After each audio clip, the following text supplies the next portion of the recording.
bangs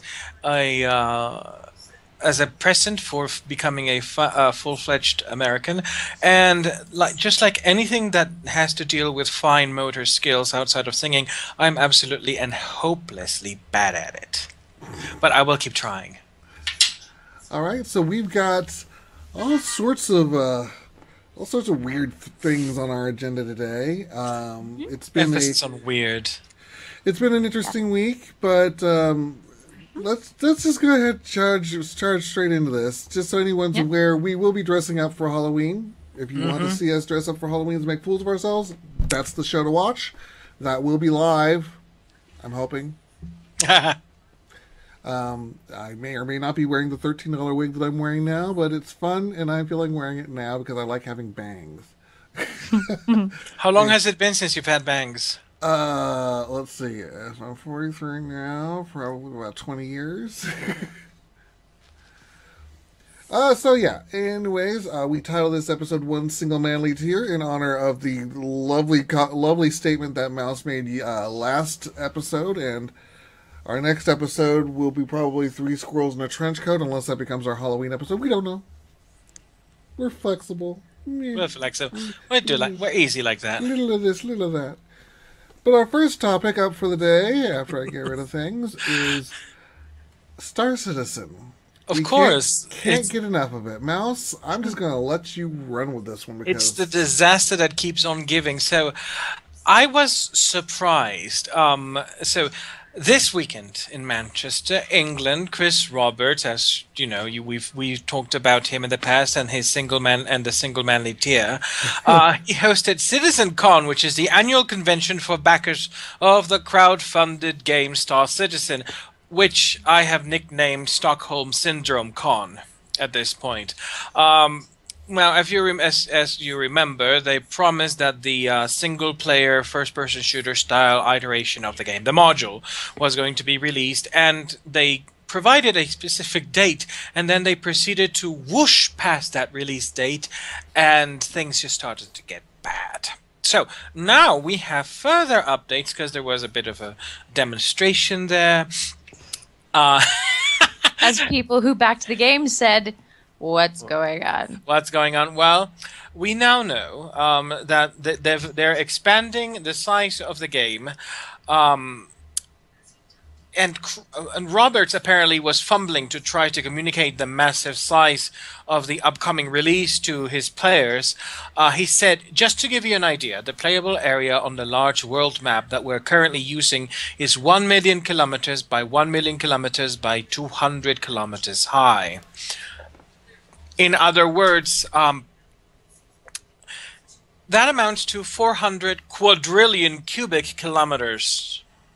Which means a hell of a lot in digital space. And you might have to get yourself a computer just to store Star Citizen. You know those new terabyte drives? Get 3 of those. And there's still no release date. From Roberts. So honestly, this is I am honestly, the reason I called it Stockholm Syndrome Con is that after reading several articles about this whole mess, and after reading Roberts' comments, etc., the comments of the backers of the game are surprisingly supportive. And I think it's nice. I think it's nice to support a creator's vision, etc., etc. But when we're talking about how many tens of millions that are gone and only 8 million remain, and there's still nothing to show for it that the testers have been able to, play with, that's when you kind of start getting suspicious. That's when you start going, okay, yeah, I support your idea, but show me the money. Where did my money go? I mean, Unless the ship you're flying is literally a kilometer long. Yeah. I made the comparison. I think we all made the comparison last week of this compared to Peter Molyneux of Fable fame. This man is the son of Peter Molyneux, as far as when it comes to. This is Peter Molyneux, the next generation. Chris Roberts is the acorn that Peter Molyneux planted. Exactly, he is the acorn of all of Peter Molyneux's Peter Molyneux's promises blossoming into a tree of absolute delusion. This is tree of vaporware. All of the false promises that Peter Molyneux made germinated and created Roberts. He is beyond, because Molyneux promised you a world. Roberts is promising you the fucking galaxy. You'll be able to drop a piece of sand in the middle of a cosmos and come back and a planet will have spawned. I mean, I was just commenting earlier. It's like when reading the article, I was absolutely floored that this man has a convention for a game that doesn't exist. That hasn't come out yet. It doesn't make sense. It doesn't make sense. It also is not that the demonstration was seamless either. There were reports that the Cry engine, the game is using the Cry engine. It makes me cry. And yes, it's making people cry. During the demonstration, there were clear indications of technical issues. The engine seemed to struggle, screen tearing was common. Character animations were stilted and sometimes twitchy at times. And Robert said that the working demonstration that they showed at Stockholm Syndrome Con was only a week old. A week old.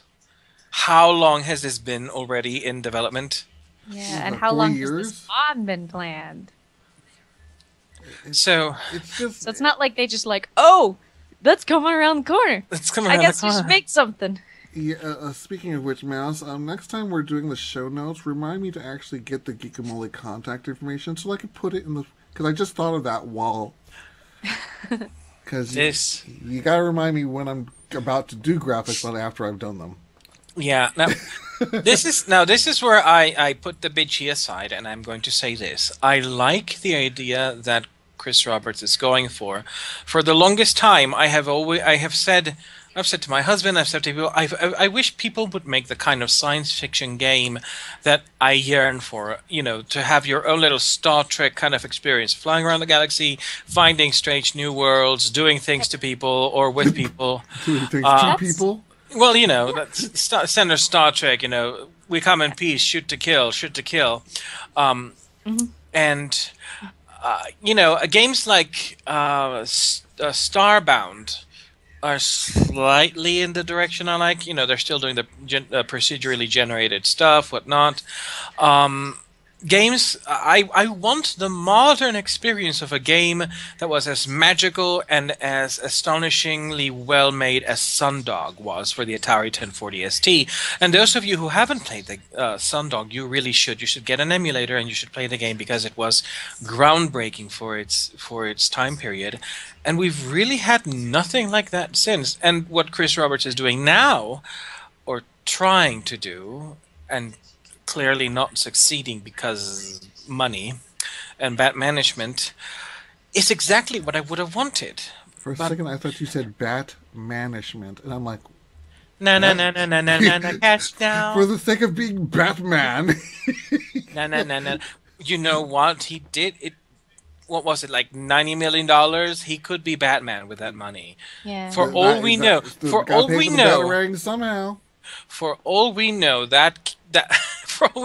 that money has gone into creating him a Batcave and a Batmobile. No. Chris Roberts is the Star Citizen. Ha ha. Yeah, I have this feeling that this is going to turn into the next Duke Nukem Forever. See, at this point, it seems likely, but I really wish it weren't. I don't know how he is going to pull his fat out of the fire with only $8 million left and still a lot of work to be done. We'll see, I guess. He does another Kickstarter campaign, and he's going to find peasants with pitchforks and torches. Not pitchforks, bitchforks. I just want to make sure I heard that one right. Yes, bitchforks. As opposed to the bat management. Yeah. Yeah. That might be an episode 2, bat management. Bat management. You know, the tantalizing views from the demo are really, really interesting. Again, this is hard for me to be bitchy and snarky about because this is the kind of game I like every night when I go to sleep, I go and pray to the goddess of games, Morgan Webb, to grant me the science fiction game that I want. And this could have been it. This might be, if there is a miracle that happens, this might be it. I just really, really doubt it. So I will continue to pray to Morgan Webb for the game that I want to come along. Yeah. Star Citizen aside, we have more news from the Dungeons and Dragons front. This being Sword Coast, Legends of the Sword Coast, or Sword Coast Legends. I'm going to get it right one of these times because. Quotes of the Legend Sword. Sword Coast Legends. Thank you. Yes. Take it. It ships October 20th. This is a new Dungeons and Dragons game where you play as your hero and you get to choose from, I think it was 6 classic classes. Thank you. Can I play Drizzt? Classes, and you go through your epic story, and So at first I was kind of like, oh, so it's like Neverwinter Nights, whatever. And then what makes me really excited about this game? I mean, they try to make it more like actually playing a Dungeons and Dragons game, but there is a new Dungeon Master mode where you get to create the world around you, and you get to be the Dungeon Master. You get to be the DM. You get to create the dungeons and set up this world. You create your maps and you set traps here and your creatures here. And so I'm pretty excited because this is something that I've wanted for a long time. I play Dungeons and Dragons not as much as I used to, but and part of that's because the group that I played with, we're now spread across the United States. And there's one person in Arkansas, there's someone else in LA, I think, and I'm over here somewhere up in the mountains, and it's just you can't really get a game together. You can, even if everybody's on Skype, it's just really hard to play the game without being able to be like, oh, I drew this map, see? And the irony of it is that this being Thursday night when we're actually recording this, Thursday nights are the nights I actually normally roleplay with a group of people online, and we haven't roleplayed in about 2 months, a month and a half, 7 weeks.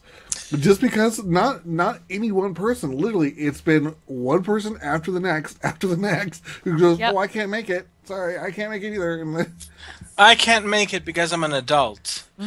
Pretty much. Life, life happens, but you can play the regular campaign with your friends.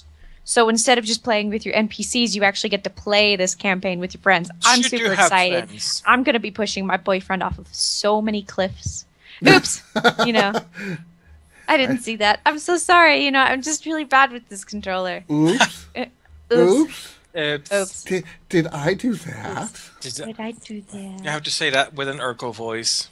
Did I do that? Higher. Yeah. I can't go any higher. Get rid of some testosterone, man. No. No.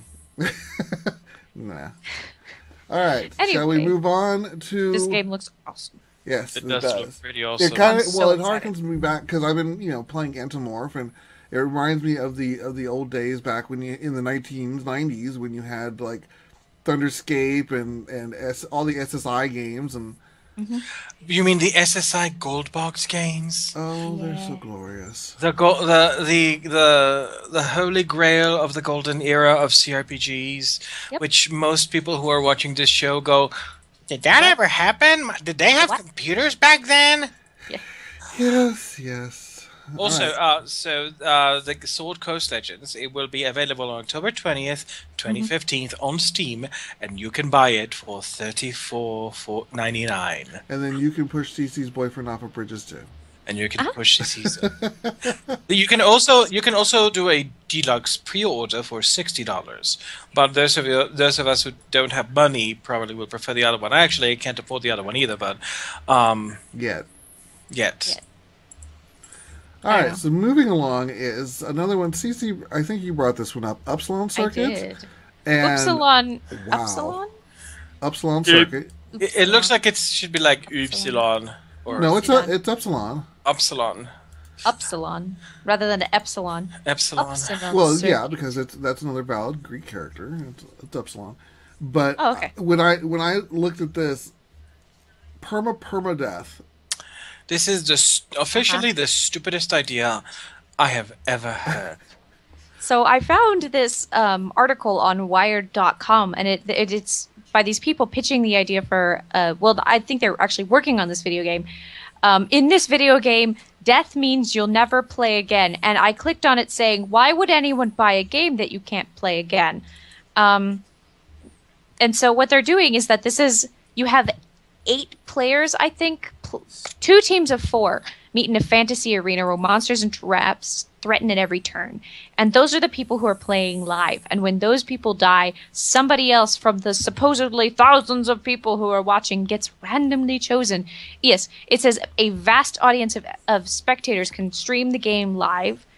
Plus, they're empowered to toss aid or obstacles to the all too mortal players. In the event of a permadeath, a random viewer becomes the next player. Like on The Price is Right. And that is really strange to me. So it's like, oh, I get to pay the price of a game to watch other people play a game, and then never play it again. And then they never play it again. And then once I might die, and then I never get to play it again. Because what gets me is that this is completely casual, unfriendly. Because if I play this, that means I can't stop playing it until I'm dead. Yep. And who in their right mind? Because I saw the comment that they said that they wanted to study the mentality of a player when they know that every corner, every death, any death is the end of the game for them, and they were comparing it to things like Darksiders and Bloodborne, where you're going to die a lot, and it's hard. But I'm like going, I completed. The first thing I thought was the flock. And that's coming up soon. That's coming up next. And I'm don't get me wrong, you die a lot in the Dark Souls games and the various things that have branched out from that. You die a lot, but you also come back to life, right. and you have another chance to actually you learn to overcome the obstacle, and you feel good about yourself because you overcame an obstacle that killed you 6 million times. Right. Yes. Why would you want, because I'll be honest, if I'm playing a game and a boss comes up and it takes me a few minutes to learn the boss's strategy, I'm sorry. I'm not one of those people who goes instant knowledge of strategy and just go. Yeah. So I may die, fighting a boss once or twice, usually, if it's normal. But I'm like, really? Why would I pay for this to risk dying, knowing that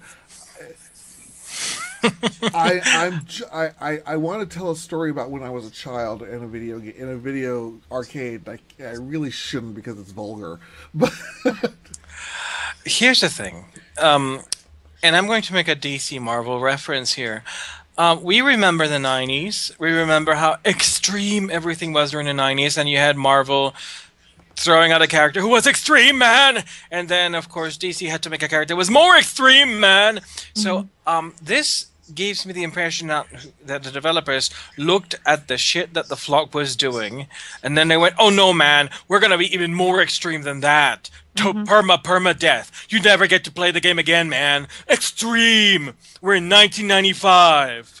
The next step I see from this is a game that will randomly blue screen. Yeah. Yeah. You have no control. It's just any moment the game could just die and take your computer with it. Or a game that deletes your Windows directory. Wait, no, that was Full of Radiance 2. Now, I do have some idea. I'm not making that up, by the way.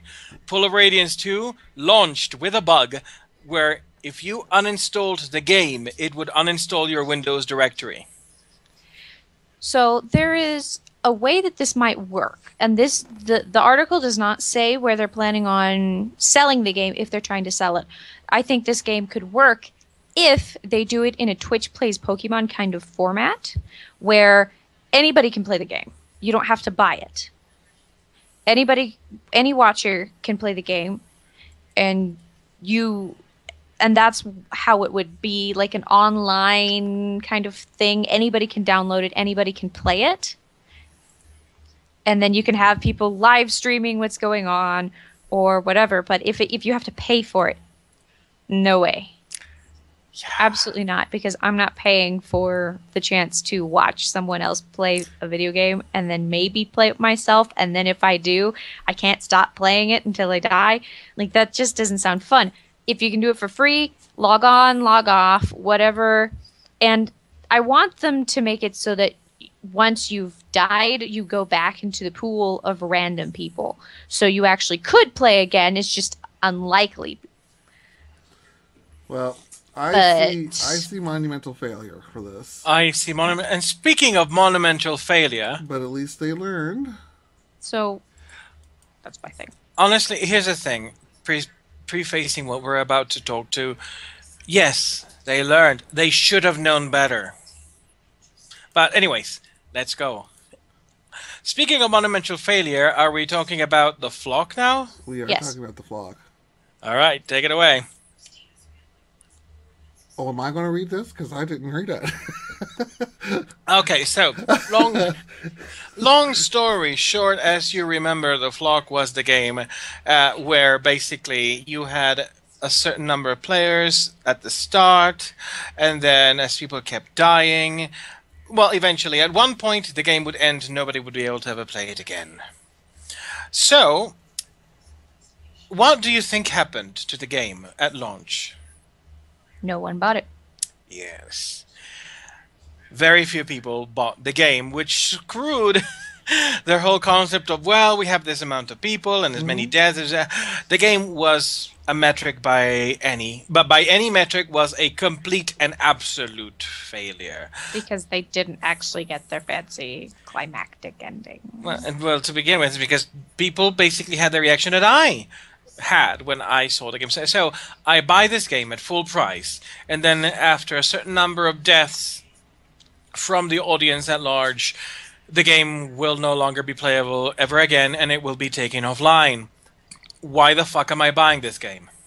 Yeah. Well, the more importantly, it's that I buy the game and I get the privilege of participating in a super end game at some later date that's unknown to me, that is completely contingent on the size of the audience playing the game and dying in it. And as cool as the game is, they should have left it at a cool game that people could just play. And if you want to make an end game for it, great, make an end game for it as an expansion or something, but you don't lock everyone out. We went into this in great detail. It's idiotic. It's a terrible business plan. It's designed by gimmick, which ultimately is bad design. And it hinged on a single collapsible, point. Mm-hmm. And it collapsed.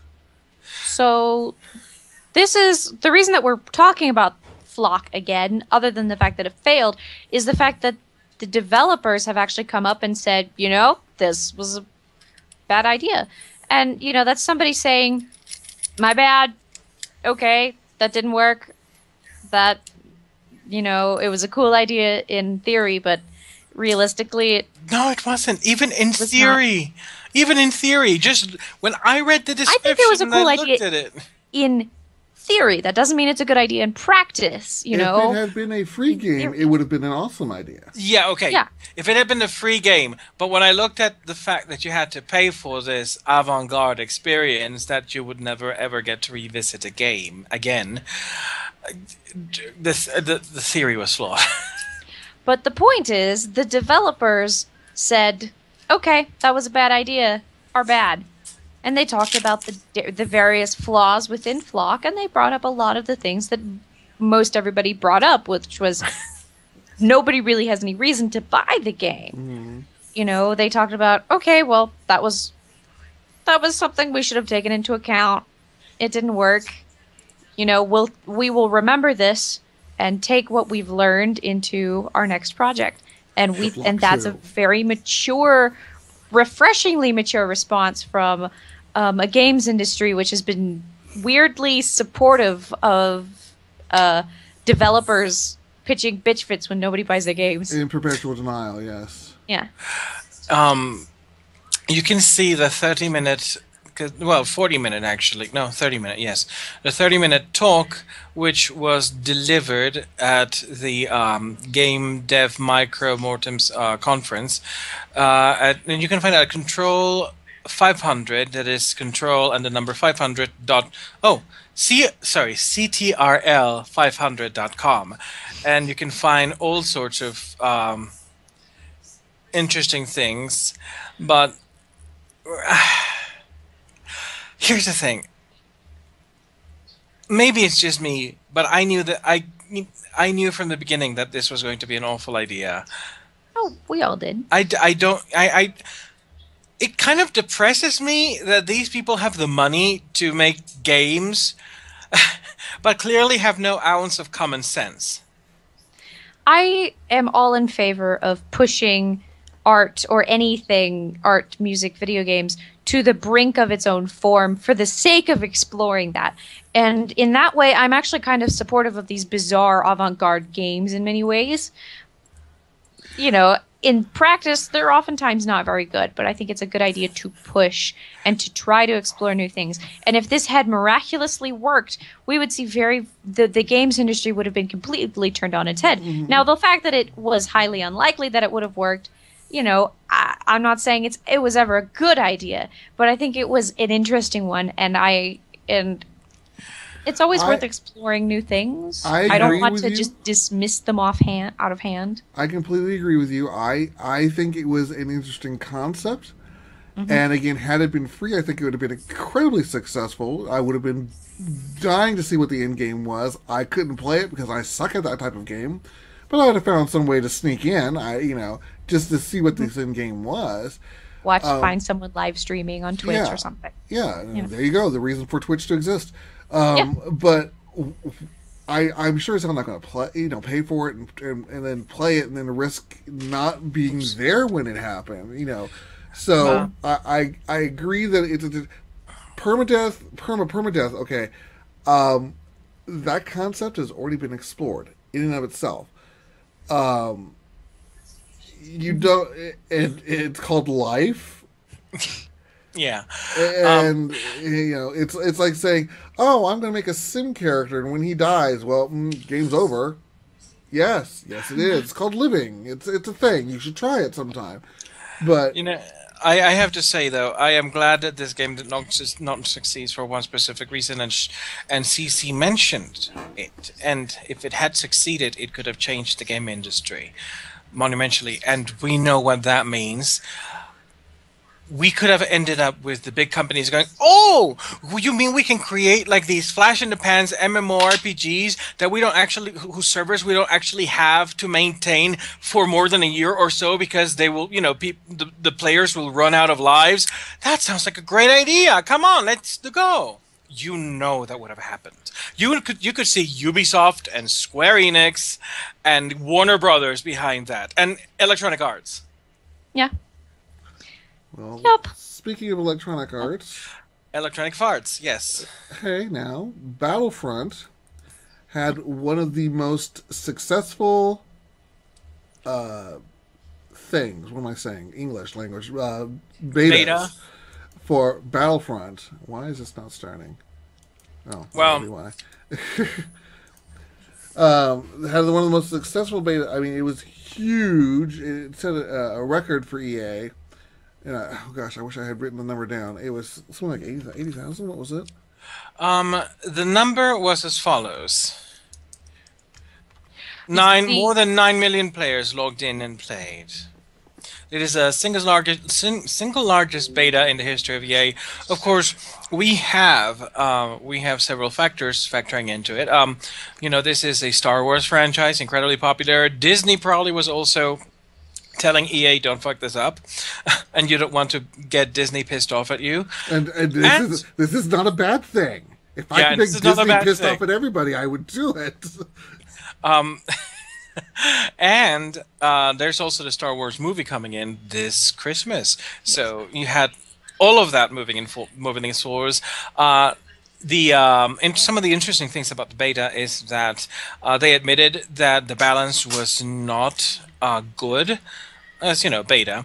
But basically, the players, the rebels, were incredibly outgunned, and there were complaints that the fact that apparently there is no plan to have a dedicated chat server for the game. What? Yeah, In an MMO? yeah. Well, it's weird. not really an MMO. This is It's Battlefront. It's it's Battlefront, Yeah, but it's- but it's still and having a dedicated chat server is a nice thing to do. Yeah. You don't, because dealing with Ventrilo is a pain in the. Does it even exist anymore? Yeah. Yes. There's like Okay. three or Exists. four different, at least three or four different. But I mean, I'm looking at these graphics, and I was looking at the gameplay graphics, the action, and I'm thinking, my God, this looks better than the original series of Yes. movies. And I'm like going, wow! I Yes, wish the graphics Old Republic look looked gorgeous. Like this. The gameplay seems to be pretty damn good, but again, I do not ascribe this so much to EA as much as I ascribed it to Disney. Going, this is Star Wars, dudes. Do not make us come get you. Well, keep in mind, Credit where credit is due. Knights of the Fallen Empire is coming out on the I think the 20th. Let me write my notes down the bottom. 27th. It's actually coming out on the 27th of October. For Knights of the Old Republic. no, not for Knights of the Old Republic. I mean, for you the know, Old Republic. the Old Republic. Knights of the Fallen Empire is coming, so that will mark BioWare's triumphant return to the MMO front, following everything they've learned from Dragon Age. So I have extremely high hopes. I wish they would just get on with it and do Knights of the Old Republic 3 already. Well, who knows? Maybe this is their way of doing it, but I mean, it's still a freaking MMO. Come on. well, give me it's a some freaking RPG. MMO, but again, that's a personal preference of yours. MMORPG. And It's a Momopaga, as Yahtzee calls them. And while we're at it, thank God for Jim Sterling. and thank God for us. And thank God for us. Thank Jim for us. Well, don't thank Jim for us. It wasn't Jim's idea. I was trying to establish a hierarchy here of divinities, but whatever. Okay. We'll thank Jim for God. Thank God. Yeah, somehow. Anyways, so moving on. Next up is Deus Ex, which we're all been waiting for. Deus Ex: Mankind Divided, and recently there has been a New development. community produced mod for the original Deus Ex called Revision, which goes through and adds high polygon textures, and mind you, it doesn't increase the number of actual polygons, but so some of the animations look a little goofy, but adds a whole lot of improved textures, as you can see in the video I've got going here. It did a whole bunch of touch-ups to the environment. Did direct shown the direct. What is it called? Belgium for sure. Yeah, thank you. DirectX 9. Yes. Went for DirectX 9. So there's an upgrade there, and mind you, still not the top of the line, but hey, all things could. See, there's the graphic right there that I'm talking about. That face looks extra creepy now. But I have picked it up. It's available on Steam, and it's called Revision. If you have Deus Ex, just go ahead and grab it. It's free because it's community. And if you don't, buy Deus Ex and then get Revision. Which is what I had the Game of Year edition. I still haven't played it, so I grabbed Revision so that when I do play it, I'll have the creepy faces ready to go. This is going to sound terrible, but I have actually never played any of the Deus Ex games. Well, neither have I. But I know that they're supposed to be some of that were very groundbreaking, and I do have Deus Ex Human Revolution because someone gave it to me, but I do not actually have it. Wait, you said you have it, but you don't actually have it? No, I mean, I'm sorry. He has it, but he I hasn't played have it. it, but I haven't actually played it yet. Oh, okay, okay. I have Human Revolution, but then again, I don't have the original Deus Well, Ex. why don't you and I have a little chat after the show about some possible things to do in December? A blind playthrough? That could be it. Maybe Deus Ex December. Deus Ex December. That sounds good. So I guess I should go and look for it on Steam and buy it. You probably should. Because it's supposed to be like dirt cheap right now up until the 16th. I can't. All the stealth games are dirt cheap right now. Well, Where most are- of them. What was the original name? Deus Ex. Just Deus Ex? Yeah. I cannot see it. I don't see just Deus Ex. Deus Ex Game of the Look in my inventory. You'll find it. Deus Ex Game of the Year edition for $1.39. There you go. That's the one. God, I love capitalism. Oh, what? It's only 10 years old? What the heck? Yeah, it's not 10 years old, but it works on my machine. All right, so moving on, we come to another He's on down interesting road. topic of Square Enix. And they have decided to attempt to... This is where we've come back to this before. AAA companies crowdfunding when they really shouldn't, but in this case, there's a possibility of Square Enix doing crowdfunding for localization for games that are quote stuck in Japan, unquote. And I'm kind of torn. No. I will. This is basically. Okay, Square Enix is saying, oh, we could do some like Kickstarters and crowdfundings to get you games that are stuck in Japan. Basically, to get localized games that are stuck in Japan. Basically, to localize games that we haven't wanted to localize, but which we know have a niche audience in the United States. So, pony up, bitches. No. This is why Shenmue 3 was a bad idea. Shenmue 3 is not a bad idea. The crowdfunding for Shenmue 3 is a bad idea. That's what I meant. The whole crowdfunding. Oh, give us money, even though we've got like the gajillions of. Okay, let me put it this way: Square Enix, in net income for this fiscal year, bagged $65 million. $65 million, and they.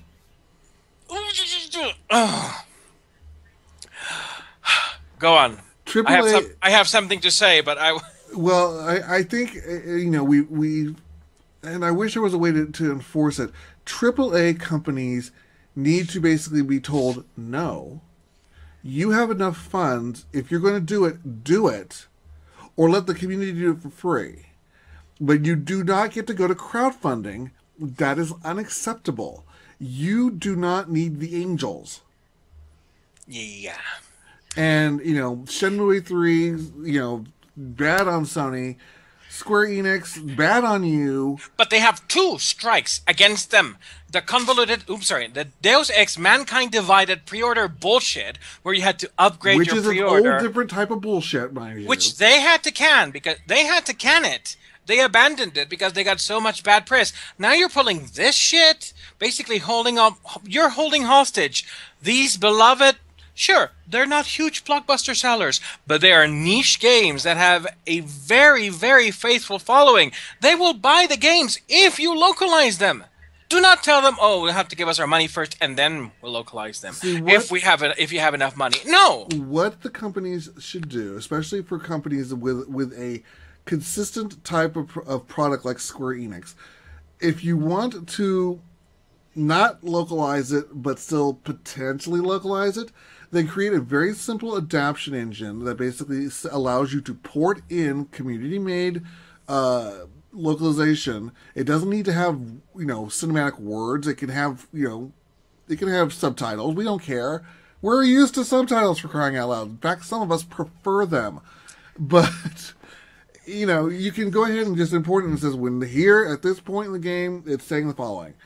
And if you have that simple engine just built into the game, costs you nothing, you just keep repeating it, and then people can come in the community. You can either do it with full voice acting and make it glorious and beautiful and lock out that language, or you can allow the community to say, oh, I speak, Yiddish, and I want it to be speaking Yiddish at me. Yeah. But, then again, Square Enix would actually have to recognize the validity of the modding community, and that is not something that they have been very, very friendly with for a long time. Well, I think all the AAAs need to take a lesson and learn this. I mean, your your community is your lifeblood. Yes, and look where that has gotten Konami. Look at how screwing its fans has gotten Konami, where they are right now. They're desperate. They're making pachinko machine games titled Erotic Violence, based on Castlevania. That's where they are right now. Pay attention, Square Enix. This could be you. Oh You could God, end. Final You, Fantasy Pachinko. you could end up having erotic chocobo violence pachinko games with Aerith showing, Aerith naked on top of a chocobo. Well, You know, I can point you to some sites. that's the way you're heading, Squaresoft. What the hell is wrong with you? First, you do this Deus Ex Human Revolution crap. Now you're telling us, by the way, we could do this, but just like, I don't know. Come on. Again, it's like, guys, take a look. Deus Revision. I mean, look at what your mod community can do when and that's than the without modern. your sanction. Imagine what they could do with your sanction. Yeah, and that's without. In many cases, they're actually better than the current people that they have over there at Square Enix. Well, again, it's the passion. I mean, they've created something that people are obviously passionate about, want to play, want to be involved in, and they obviously can't all work for Square Enix.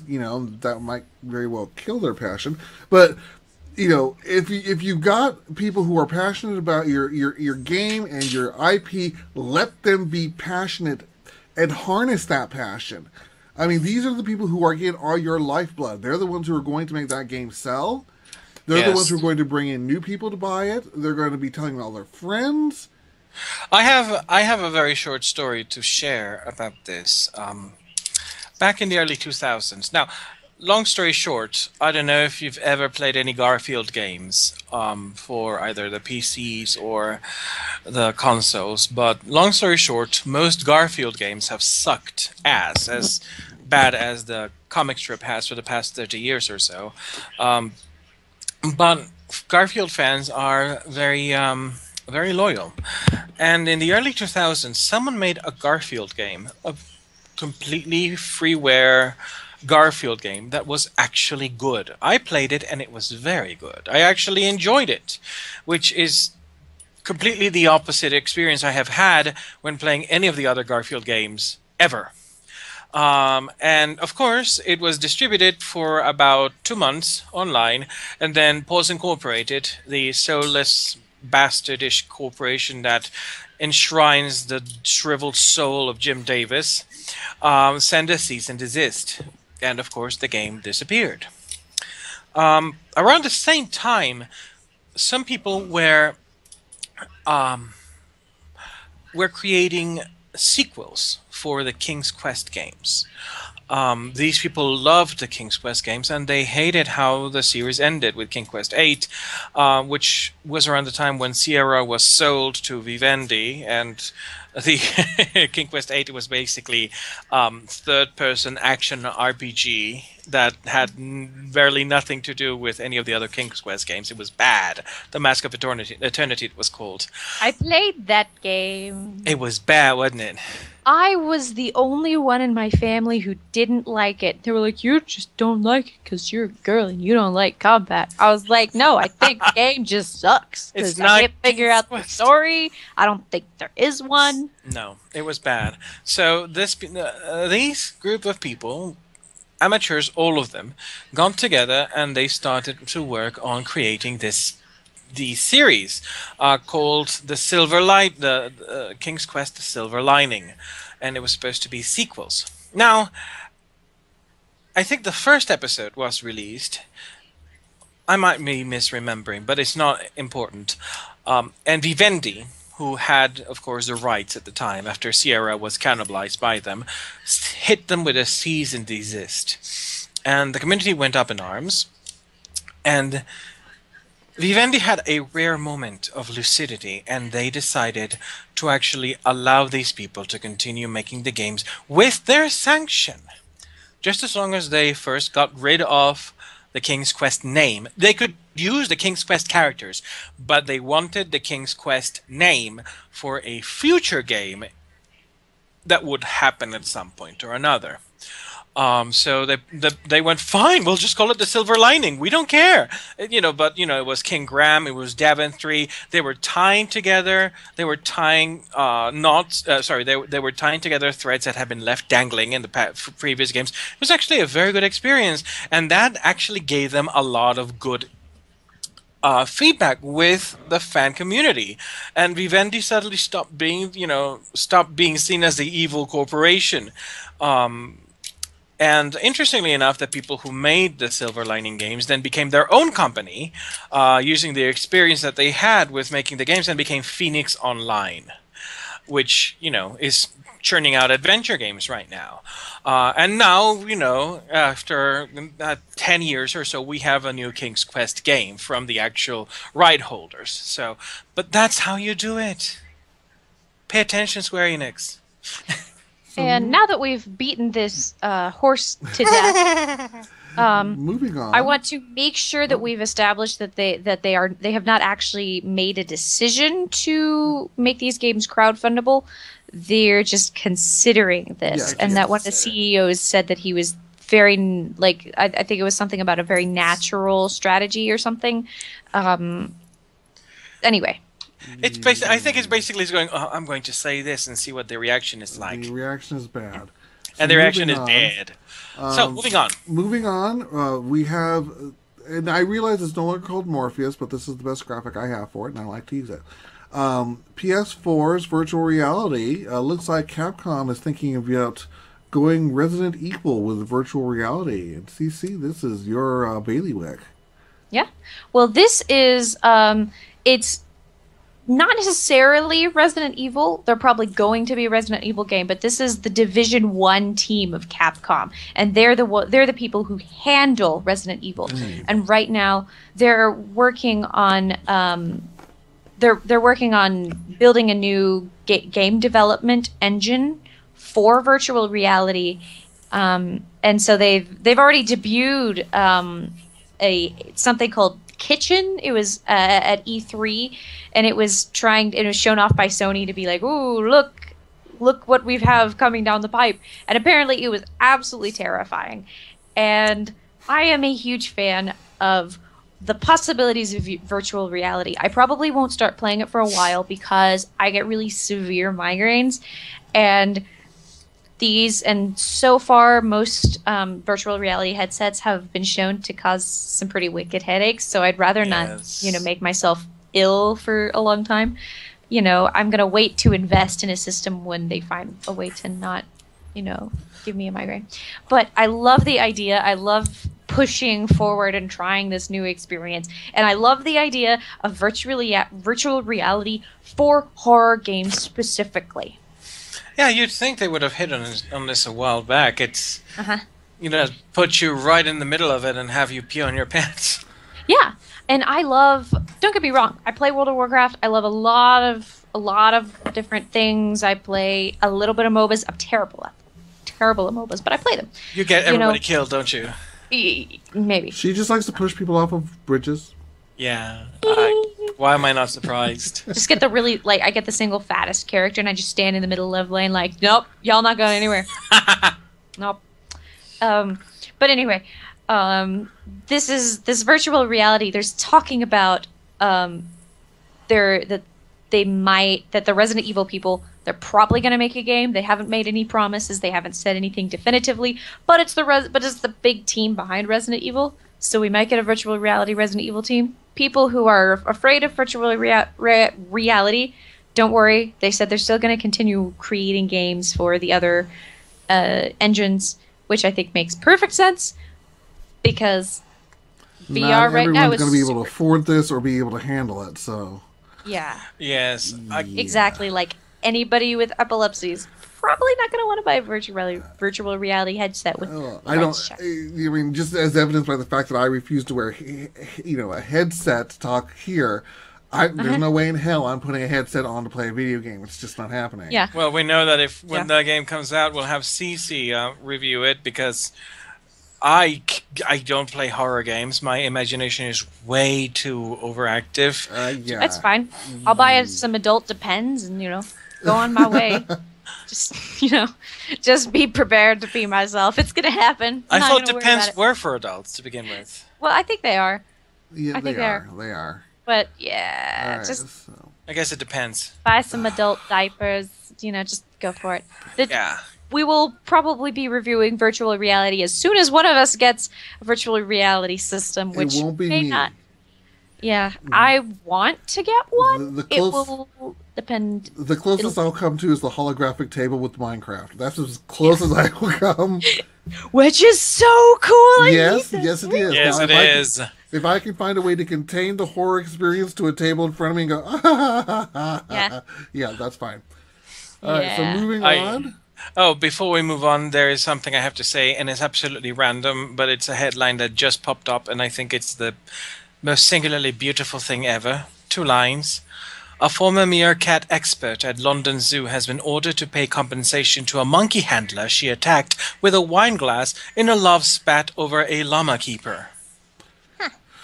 I think that is the most beautiful sentence that has ever been written in the English language. Nice sentence.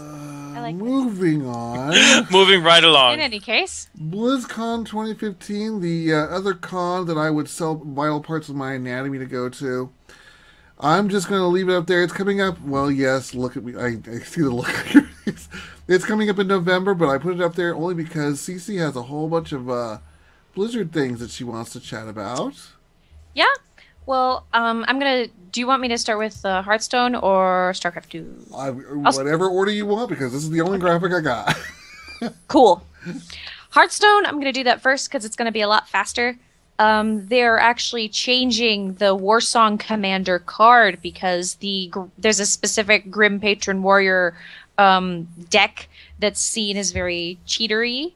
And so what Blizzard is doing is they're actually changing the card, and you can actually do that in a purely digital game, as opposed to, say, the Magic games where they have hard copies of the cards. Once the cards are out, the cards are out. So this deck is seen as not fun and a little bit overkill. So hopefully by changing one of the cards, they're trying to even things out.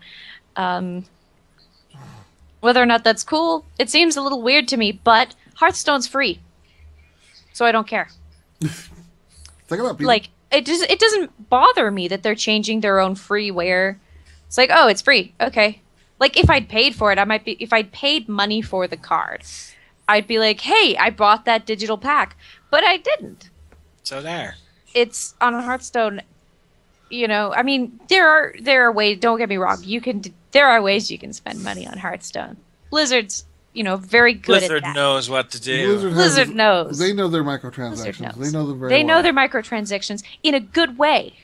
I say, if anybody needs to know how to do microtransactions, I'd kind of point them in the direction of Blizzard. Like, you can buy all these cool mounts for WoW that you can only buy through microtransactions, yet it doesn't affect the gameplay whatsoever. They're vanity. It's all vanity. So, it's all vanity stuff. Anyway, but, so there might be a couple of people who are really miffed. I'm sure there are people who play that deck who are going to be like, what? I can't do this. I want to do this in ranked play. Rah, rah, rah. Rah, rah, rah. I think our ranked play, bitches. We'll do what we want. So, and this is weird because very few games have ever, once they release cards, at any kind of deck building game, anytime they release cards, the cards are set. That's what they do. So it's a little like, oh, okay. I actually like that they decided to do that. It makes the game, like I said, the game is free. You can spend money on it, but it's also free. Well, it's nothing. I mean, yeah, this is the first time that I'm aware of that there's been an actual change to a card. I mean, when you've got things like Magic the Gathering where they produced hard cards Every time they came across a card and they realized it was too powerful, such as Black Lotus, they had to issue meta rules for ranked gameplay. So I don't know why anyone could possibly complain about a gaming environment that is fully electronic, fully under the control, and all ranking is under the control of Blizzard. And then go, well, I don't want this game change. Well, too bad. It's their game, their system. It's free. It's their circus and it's their monkeys. Yeah, and and why? They could just as easily put a meta rule in place, but why bother putting meta rules when you could swap the card out? Yeah. So, there are a lot of people who are happy about it because they hate playing against that deck because it's not a fun deck. There are other people who are mad about it. There are people like me who are like, okay. I like Hearthstone. I'm not a wicked Hearthstone player, but I know a lot of people who are really into Hearthstone. So I am currently downloading the installer. Oh, it's fun. I have never played it. I have seen people play it during the opera rehearsals when we were in the dressing rooms. I saw several of the guys playing it on their computer, and I went, "Oh, that looks like so much fun, and it looks like it would drain away my life. I can't do that. I'm in grad school, but I'm not in grad school anymore." So you can also play it on your phone. That would eat my data up. Let's move along, guys. Yeah. But anyway, and so the other news is Starcraft 2: Legacy of the Void. It's the new expansion pack for Starcraft 2. It's the second expansion pack, so the third in the new trio of games for Starcraft 2. I like Starcraft 2. I think it's a very well-crafted game. I am a fan of how much effort has gone into it. Again, I'm a Blizzard fangirl. I love Blizzard because I think they just do stuff well. When you buy a game from Blizzard, it's going to be solid. I've never had anybody be like, well, this game is just, it's coming with all these errors and they never fixed them. If they have bugs, they fix them fast. You don't always like everything. Anyway. Was that a dig at Warner Brothers? Anyways, continue. The perpetual spiral. So, in order to promote the new Legacy of the Void expansion pack, Blizzard is releasing a lot of cool things like they have a prequel comic coming out on October 20th. It's for Artanis, which is going to be really cool. I want to read it. We'll see. Blizzard does really well with comics. They have some very, very good artists, and I think they have some pretty good stories. So I'm excited about this comic. And they also have, and so for the game, they're advertising things like if you buy the game, you get a free Artanis character in Heroes of the Storm. I haven't played Artanis as a character because they haven't released it yet, but it's going to be cool, supposedly, maybe. I think it's kind of cool that they're tying that into the other games. Blizzard's they're good at that, tying their own material into other games and you got this reward, so it goes into this game as well. So it encourages you to own all the Blizzard things. Not that I do. I'm sure you don't. Yeah. But anyway, they are releasing a digital deluxe edition, and a lot of times people hate digital deluxe editions of anything. This is about $20 extra, so as opposed to $39.99, I think it's $39.99. It's $59.99. So it's 40 games and then $40 and then $60, as opposed to a lot of other AAA titles, which are going to be $60 period. It is an expansion pack, so But anyway. For the digital deluxe edition, they are also including unique portraits and a new unit skin, a Void Speeder mount, which I think is going to be for Heroes of the Storm. They're giving you an Archon pet in World of Warcraft, a Probe pet and a Protoss transmog for Diablo, and a Protoss card back for Hearthstone. So they're really pushing that. So that's really a reward for people who are into the vanity stuff for all their games. So I probably won't buy the digital deluxe edition simply because I don't care about a lot of the vanity gear. No, I don't care what color. I don't care about my Hearthstone card backs, Yeah. I don't care about the mount on my Heroes of the Storm. But I think it's cool. There are people who will like that. I like that they tell you exactly what is going to be in the digital deluxe edition, instead of just being like, well, it might have more stuff. And I like that it doesn't include content. So you can buy the base game and it's the entire game. Oh, nice. I like that. Yeah. So you don't have to pay extra for more content. It's the same game either way. You just get more vanity gear with the digital deluxe edition. So yay, Blizzard! Yay! Did it send me tickets to BlizzCon? I want to go. Send us all tickets to BlizzCon. Yeah. All right, so moving on is a game that Mouse came across, which is Concrete Jungle. Yes. What's wrong? What's going on? Did I freeze? Someone froze. Mouse is frozen. There you go.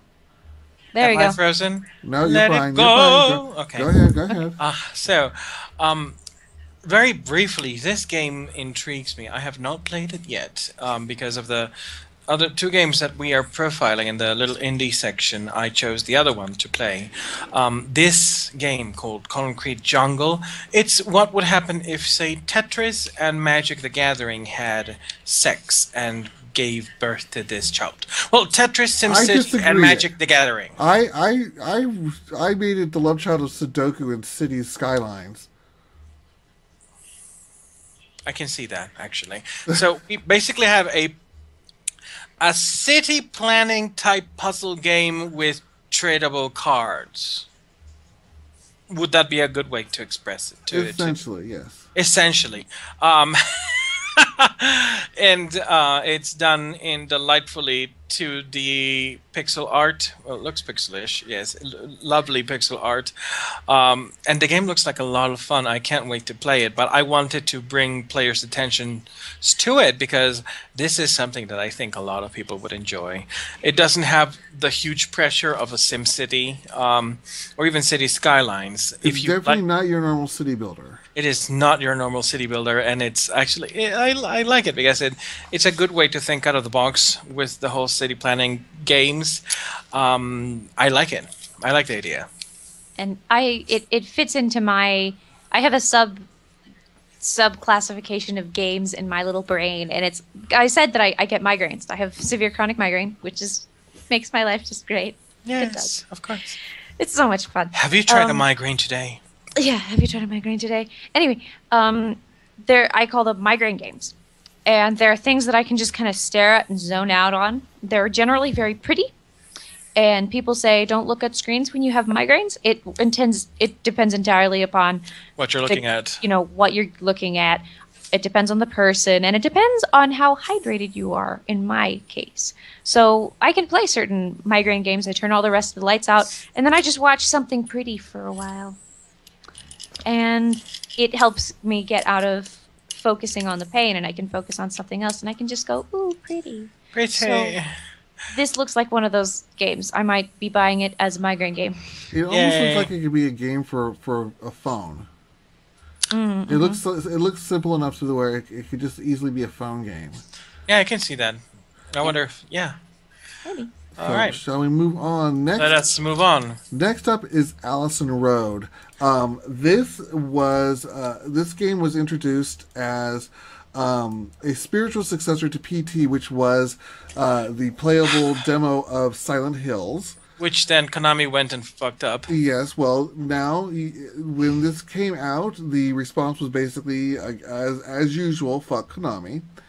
Konami. Because Allison Road is creepy as all hell. It is extremely well done. And they had a Kickstarter that was well on its way to making enough money until the Kickstarter was yanked. Why was the Kickstarter yanked, you ask? Because Team 17 has picked up the game. Oh, I love Team 17.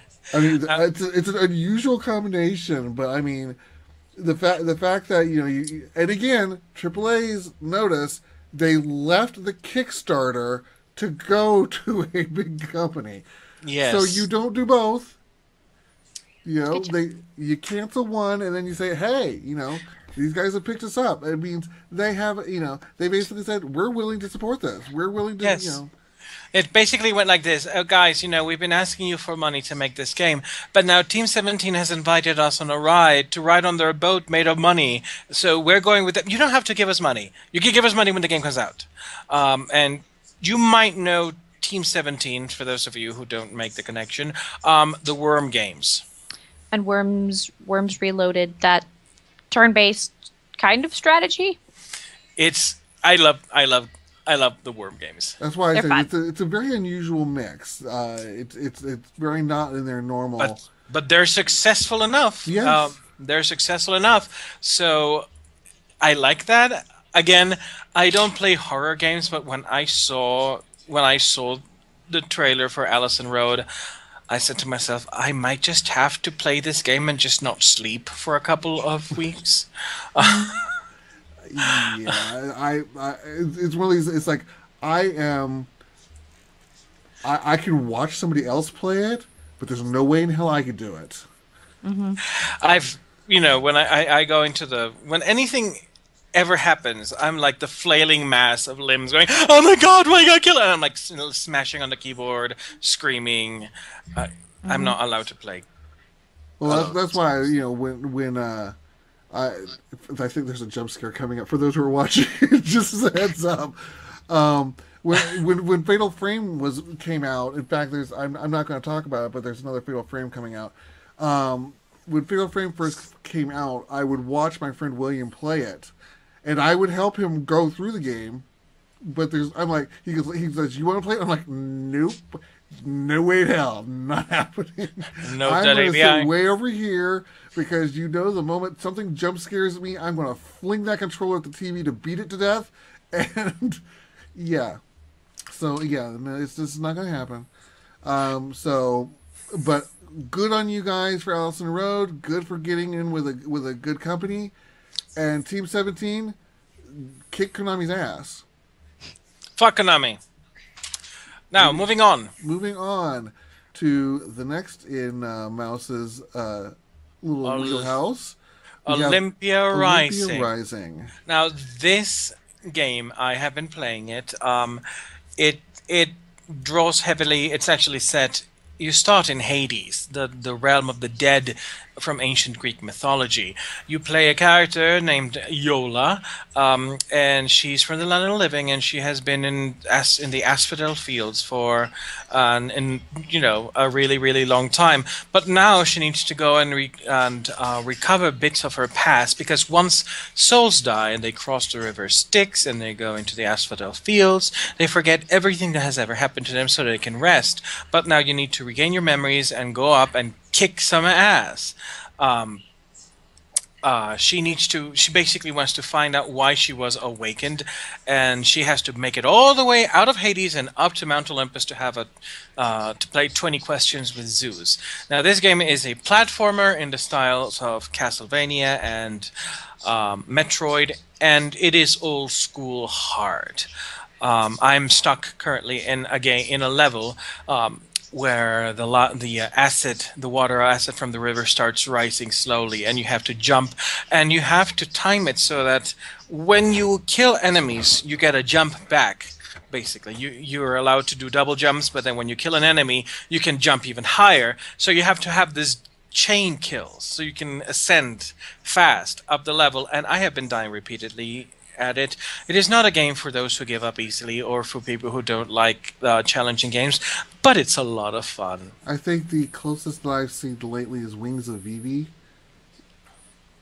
I haven't seen it. It's a very similar two-dimensional platformer that is kind of fast-paced and very unforgiving if you die. It is very unforgiving, but unfortunately, Unfortunately, it doesn't have a limit, a life limit. You die and you respawn in the same room, and everything is reset, so you can continue and try again.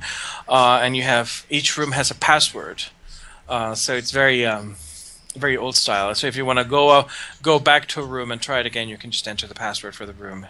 Yeah.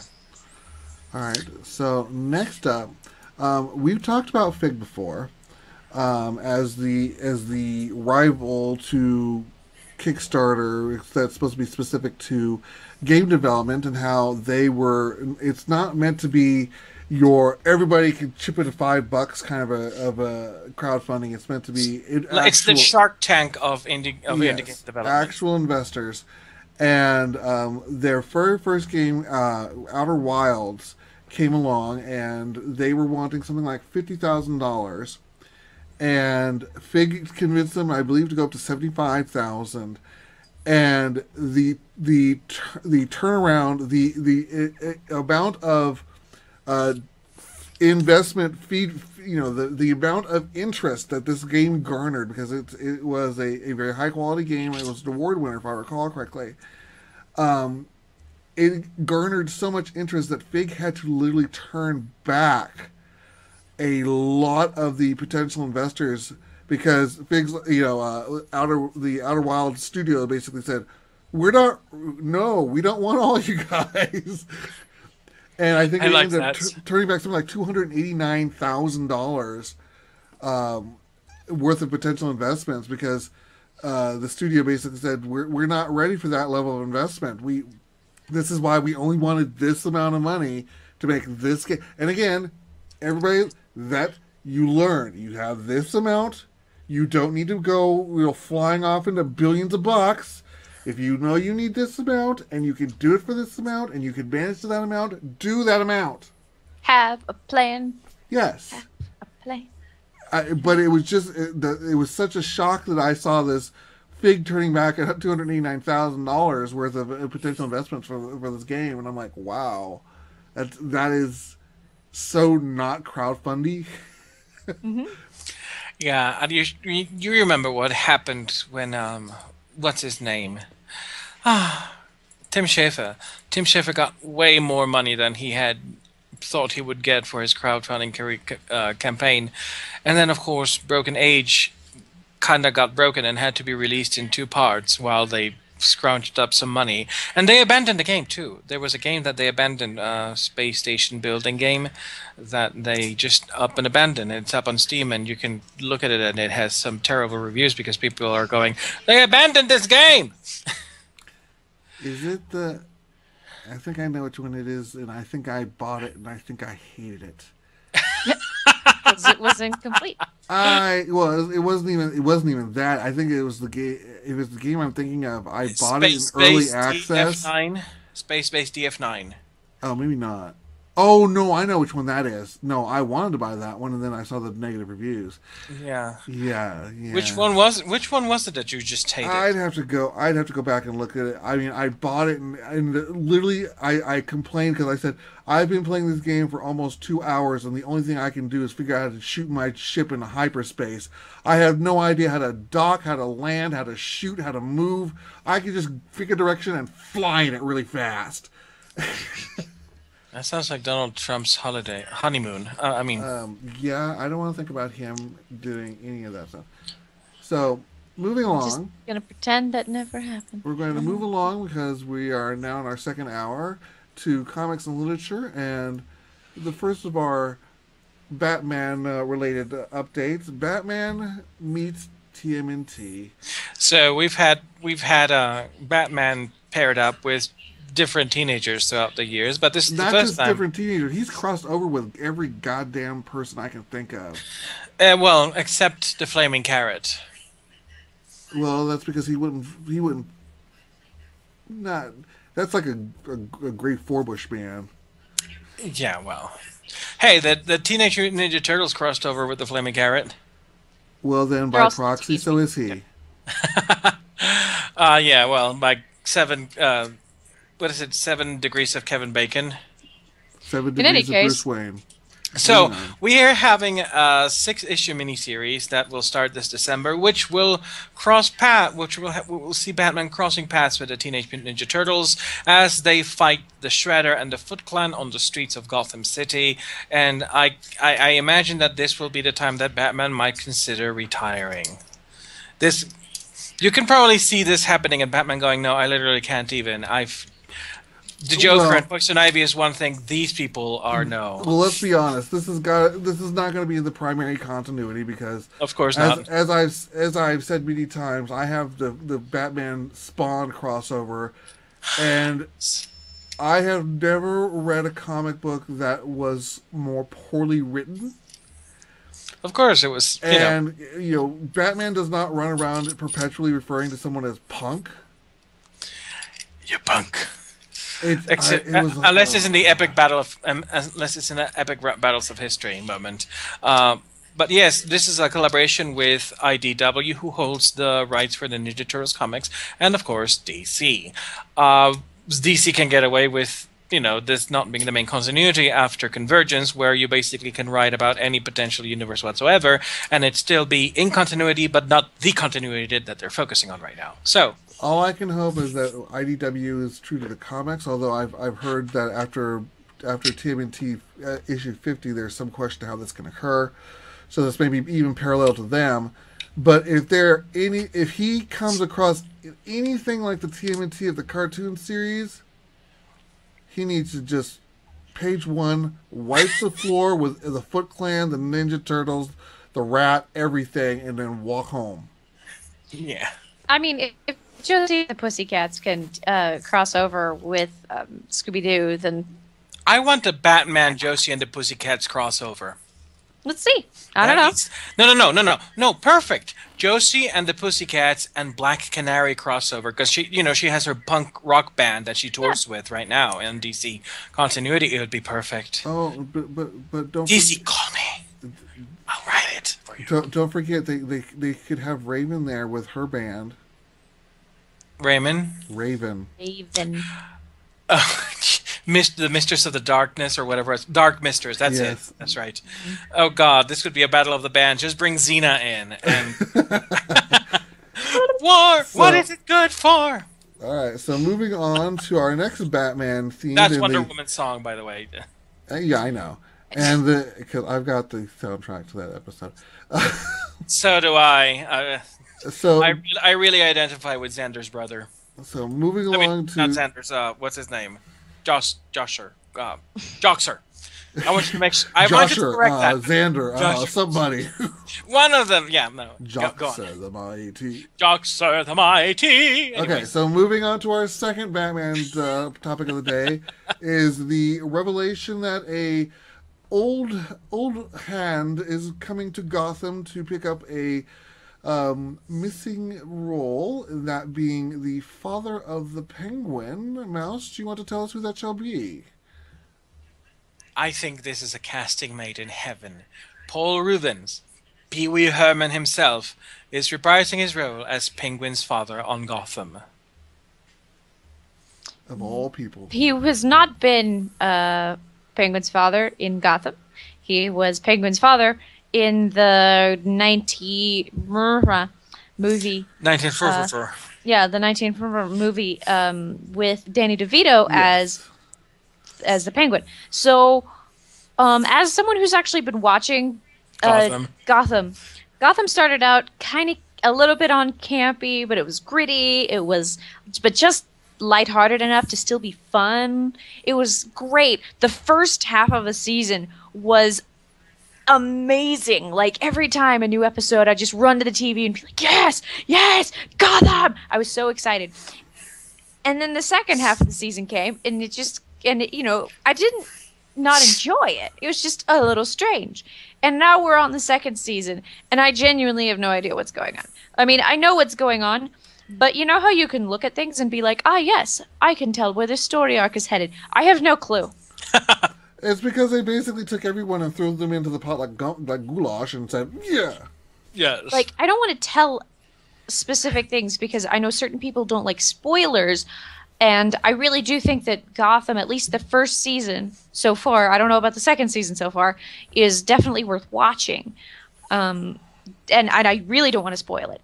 But there are characters that are villains that have no reason to be villains. You can tell me later. I like spoilers. I love the fact that CZ is doing. It's almost like tantric sex yoga positions of just being around the subject without touching it, so as not to spoil anyone. But you're like, that thing that happens with the thing and the other thing, and that happened. The people were there were doing the stuff. People were there with the thing and doing the stuff to the other people. Like, my mind was blown. Like, I have no idea what's going on. Like, there are characters that have died that by all rights should not be dead because things happen later in continuity in the entirety of everything involving Batman. There are characters that are crazy and evil, which have never ever been crazy and evil before. And you have no idea how they're going to get back to who they are. Not crazy and evil. Not crazy and evil because they're pretty irredeemable at this point. Like, and again, I when they first announced Gotham, I'm like going, okay, this is going to be really, really odd. How do you have it when all the villains are supposed to be the same approximate age as Batman and Batman's a child? And then I realized when the second season came along and they had Joker show up, I'm like going, okay, that's it. This is just alternate universe. I'm just going to just pretend that nothing has happened. Oh, but they haven't said he's the Joker. He might not be the Joker. Whatever. I know. He's just, obviously, they're trying to play him as the Joker. I kind of hope he dies and that they're like, oh, it never was the Joker. We never said he's going to be the Joker. Ooh, psych. Like, that would honestly make my little sadistic soul happy. But so you could hear the tears of the fanboys. Yeah, so I think this Joker's okay. I think this Joker's backstory is too clear.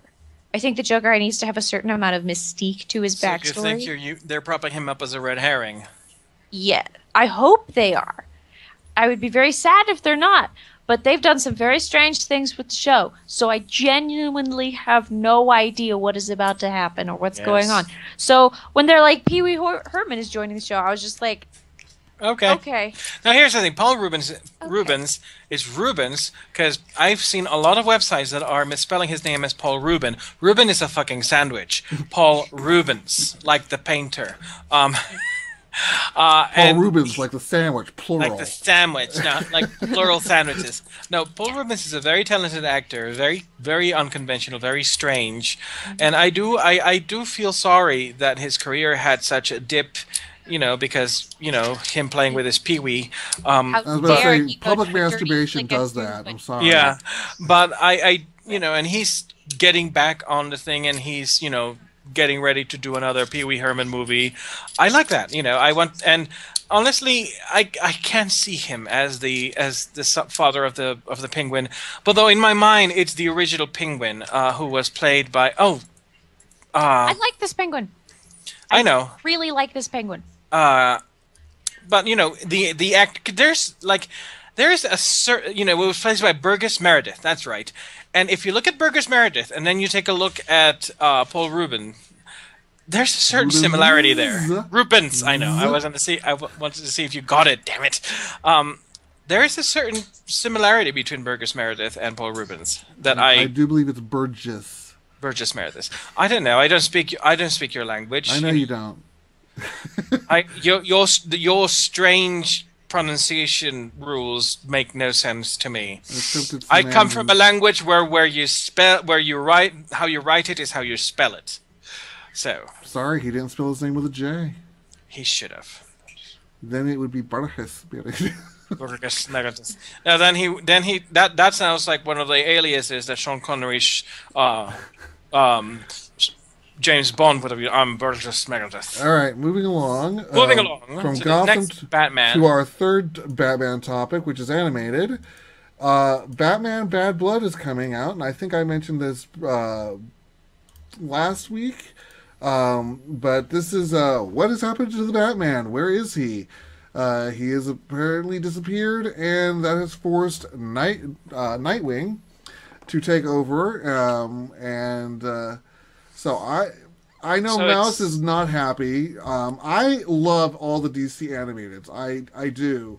No. Okay, what I said two very specific things. The first thing I said was that I was somewhat disappointed to look at the trailer and not see it done, the animation not done in the Bruce Timm style. That's all I said, and I also said that I have never been a fan of Damian Wayne. However, of a sort. It's a disappointment of a sort that the little bitch is there. But anyways, it actually looks very interesting. Outside of the fact that Damien is there. Well, see, the thing is I am of the opinion that a lot of people are with Damien. When he first debuted, hated his little ass, but he's kind of grown on me. He has grown. He has become better. But again, I have an issue with how the character was conceived to begin with, and the fact that nobody has literally. Well, the fact that nobody has ever really talked about the fact that basically Talia al Ghul raped Bruce Wayne, and here's his offspring, and nobody ever goes, "Ooh, that's a horrible thing." Well, yes. She Dave draped him. Yes, she did. And it's just squicky. And then for crying out loud, naming the son Damien. I mean, how ham-fisted can you be? Well, But this was planned by who, so.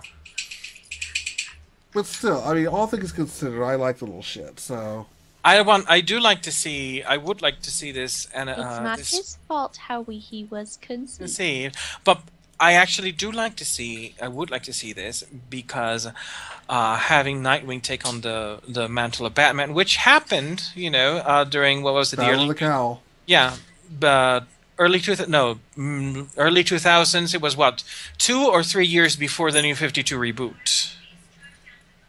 I've got it somewhere back in my room. Because it happened when the last iteration of the Teen Titans was formed, and Damian briefly was part of that, and Nightwing was Batmaning it up at the time. So Yeah, and the animated. Even Red Robin had to do it for a little while. Yes, that too. I really did like that period of Batman history, and it's one of the things that really kind of I don't know. It was one of the things that I felt that New 52 rubbed the readers of that particular time when, Dick Grayson actually got to be the goddamn Batman.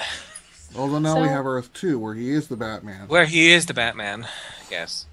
So, Bad Blood, we're all looking forward to it, which is really nice. Even I who don't like Damian Wayne, I want to see this. And you don't even care for the animated films that much because you haven't really gone out of your way to see them very much. I like the animated films. I do like the animated films. I mostly liked the Wonder Woman animated film that was sort of inspired by the George Perez reboot, but made a little bit more violent. I didn't like that part a little bit more because they made Diana too punch happy. But I think that in many ways DC animation ever since the 90s has been far more consistent and has turned out better products than the live action movie branch of DC. All right. Yeah. So Then Dawn of Clusterfuck. Moving from DC over to Marvel, we've been talking about how in the past how Marvel was giving Fox the great big middle finger by basically saying, "Hey, no more mutants, haha," and waiting for the X-Men franchise to die in their hands. Fox has now turned around and given 2 big middle fingers back to Marvel and said, "We're going to milk these mutants for everything they're worth." Because they're not just producing one series based off of the X-Men franchise. They're producing 2 television series, one of which will be going to Fox and one of which will be going to FX.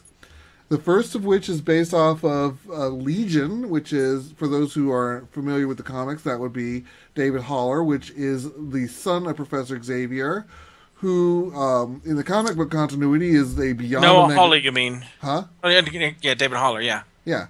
He's a beyond an Omega level mutant in the fact that he contains freaking innumerable amounts of powers. Some powers that just don't make even the slightest bit of sense. He has a very high midichlorian count. Yes, the mutancy is strong with that one.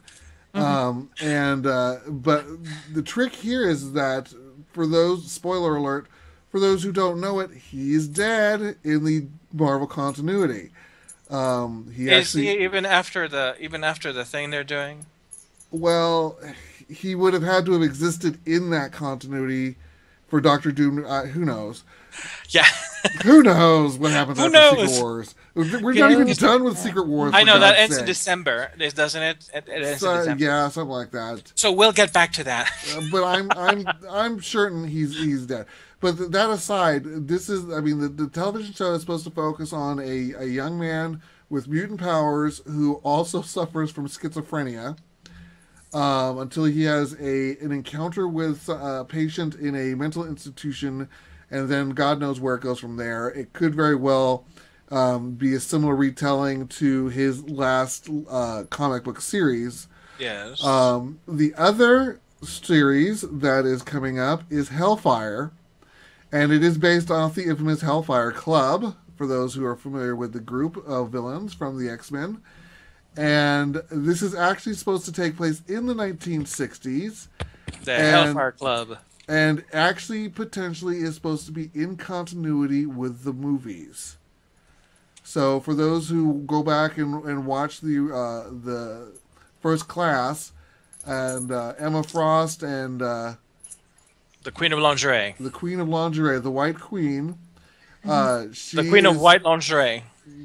She's yeah. It's pretty much what she was. That's all she wore.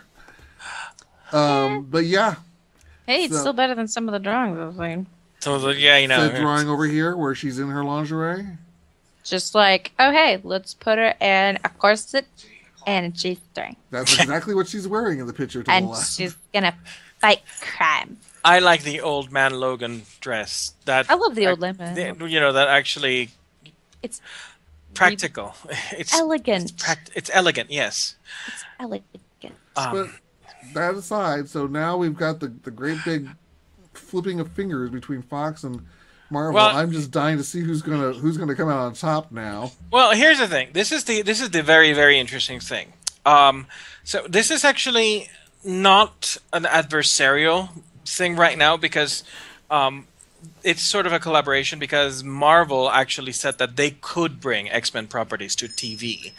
But I want to know what kind of thought process went into this. Kind of like, a Fox executive going, guess what? Marvel says you can bring X properties to TV. And, the other executives going, really? Then we should do something that the fans have been asking for since the 90s.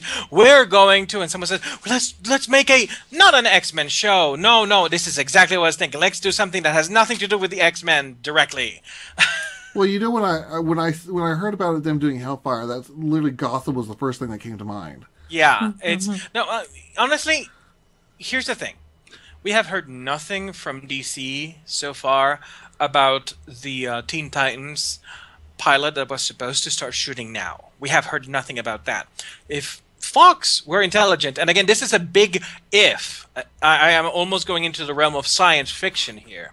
If Fox were intelligent, they would pick up a title that has not existed since the early mid-2000s. That was a huge hit. Generation X turned that into a show. No, because they've already turned it into a show. No. It was a bad pilot during the 90s when they had no money. Yeah. And they just been a show since. Yeah. Yeah, but again, this was the 90s. This was before people actually figured out how to do the whole superhero thing on TV. Yeah, well, that's the thing. This is the we could go to, recreate this thing that has left a horrible bad taste in everyone's mouth, or we could do something completely different and Gotham-esque. Yeah, but it was okay. Generation Considering X. the success of Gotham. Generation X came out in 1996. It has been 19 years since then. Nobody remembers. Just like, how long ago Except you both did. Yeah, but we also remembered how bad Daredevil was. Look how long it took them to take Doctor Who back from Fox. That's true. One movie.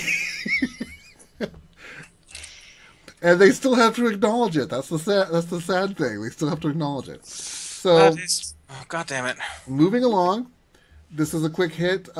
George R. R. Martin is apparently the boy of the day because not only do we have the Game of Thrones and the possibility of an actual spin-off, which we're thinking might be the Dunk and Egg saga, but he is also getting another series based off of his 1980s werewolf noir storyline called The Skin Trade. This is something he wrote back way in the day. It's very popular, and it is noted as being one of the best werewolf stories ever told. It has already previously been adapted both to film and to comic book series. So Cinemax I laugh every time I say Cinemax. I'm sorry. It's a little internal giddiness. Which should have been called, back in the, let's be honest, back in the 90s, it wasn't Cinemax, it was Skinemax. That's the internal giggle that I have. And so that's where it's going to be coming. I just wanted to throw that out there to let you know, because I am a werewolf boy and I love me some werewolf movies. If they respect the original material as well as the Game of Thrones people have respected Game of Thrones, and I'm not saying that the Game of Thrones people are accurate to what was written, but they're very true to the spirit of the books, and every change they've made has been approved by George R.R. Martin and will supposedly get to the ending he has written. And they know the ending. So anyway, if they respect the material the way that the Game of Thrones people have respected it, this could be really good. And the story has already been finished, so we're not going to have filler season. It's already done. Yep. Yeah. Back in 1989. So, moving along, Kaiju Watch has been postponed quite a bit. So, this is the one we were talking about. This is an extremely long article and had a whole bunch of crap in it, and I had to condense this down. This is about Universal Studios and Legendary Studios are apparently a bit on some rough rocks between each other. Thomas Tull of Legendary is taking Kong Skull Island over to Warner Brothers. The strain is believed to be in part to Tull starting off a recent 5-year financing deal with some cinematic disappointments released through the Universal engine, and he takes credit for a lot of good films where he merely helped finance them. Most notably being Jurassic World and Christopher Nolan's Batman movies. In a twist, Universal's decision to pass on Kong, which has a huge budget, has Warner's stepping in with a 3-picture deal that kicks off with Kong, followed by a sequel to the last version of Godzilla, which was done in 2014, which, I loved. And then there's supposed to be a third movie, which is King Kong versus Godzilla. Now, Universal has invested in 3 Legendary projects in the most recent past. A $15 million horror movie called Krampus, which is coming out on December 4th. What? Horror. It keeps coming across as horror. I'm sorry. You're going to make me just stand there and say horror. Anyway. I'm sorry. Moving on. The other film. The other film is Warcraft, which we've been talking about and eagerly awaiting. Yes. That face. And then the third one is something called The Great Wall, which is this is the one that kind of scares me. It's Matt Damon's sci-fi action film. Matt Damon. Not Damien, Matt Damon. Matt Damon. He is getting into a lot of sci-fi lately, isn't he? Yeah, but whatever. Who doesn't want to get into sci-fi? So the latter two. This is what gets me. It says the latter two are seen as problem movies. I'm like, Warcraft is seen as a problem movie? Really? Warcraft? It is a niche market. Well, it's a niche market, but Blizzard. It is a niche market of millions. Yeah. It is a niche market of millions, and the millions will be super loyal. Oh, yes. I guarantee you it's not going to flop unless it's a horrible movie, in which case the rebellion will be real. Unless it's like Fantastic Four bad. Yeah, that's like calling a Pokemon show a problem show because it's a niche market. Yeah. So there are people, I think there are a lot of people who just don't recognize the influence of World of Warcraft, how big it is. Worldwide, and I think there are a lot of people, but they're going to find out. Yeah.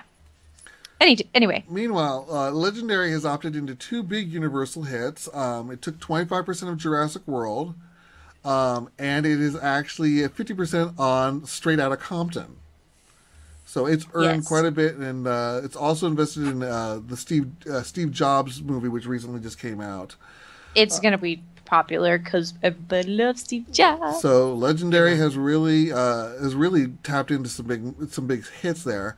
Kong is not the first Legendary film in which Universal has declined to participate. Apparently, this spring they refused to participate. This is where I kind of got a chuckle out of this one. They refused to participate in Crimson Peak, which is one of Guillermo del Toro's movies, and I have got to go see this movie. I'm sorry. Studio said it would share the cost of the film only if the film got a PG-13 rating, because apparently they believed the movie cost too much for an R. And I thought, where's the financial threshold for an R movie versus a PG-13 movie? I don't get it. I'm gonna go see it. Well, I really want to see it because the girl, what's her face, Maya Wasikowska, looks just like my old roommate. Looks just like my old roommate. And I mean, I'm gonna send you pictures. What? Is it the one with the glass on her foot? No. No, okay. No, not the glass in her foot. Okay. No, this is the roommate who cosplays. So if she doesn't cosplay this character, I'm going to physically drive down to the state which she is residing in and beat her with a 2x4 with a nail in it. But it looks just like her, so I'm really looking forward to it. And I'm not going to call the main character by her name. I'm going to call her by my roommate's old name. Well, her current name. She has that name still. Well, for the record, for anyone who thinks that King Kong is in fact a universal property, they're wrong. King Kong is in fact public domain. Because so if anybody else wants to go out there making King Kong movies, have at it. Warner's, which held on to the rights to participate in any Godzilla sequel, did not relish the idea, however, of a Godzilla element in a Universal-backed Kong movie. I guess the key problem they have of concern is that there is a slight size differential between the two monsters. Yeah. Because they said basically King Kong would have to be the size of the Empire State Building rather than hanging off of it. But the studios are fairly confident they can make it work. I just think somehow if they're not the same size, King Kong is riding on top of Godzilla's head, with bananas, and I don't know. I do that. So as a side note, I didn't make a special graphic for this because it's sort of the same article. But Pacific Rim 2, as a side note, Legendary wanted to produce a sequel to Del Toro's Pacific Rim. However, that's been pushed out to quite some distance. Sources say Legendary likely will like that the original performed exceptionally well in China, which is where the company is heavily invested. But for now, the project, which had been ramping to make a release date of August 2017, has been halted indefinitely. Yep. So, I need sadness. More. I need more kaiju. I want more kaiju. You can be on Kaiju Watch with me. You need to make the little Japanese voice, the little anime girl voice. I need to be in Kaiju. Let's watch some Kaiju. Sensei, can we watch some Kaiju now? I want to watch it. Oh my gosh, they're making Kaiju. Let's go watch the Kaiju. She's frighteningly good at it, isn't she?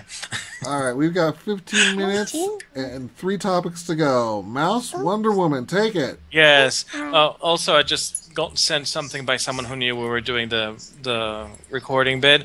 We'll talk about this in the future, but apparently that DC is reconsidering the Teen Titans as a TV show, and they're thinking of doing a Teen Titans movie and potentially a Birds of Prey movie. That's still in the planning phases. So let's talk about the Wonder Woman movie.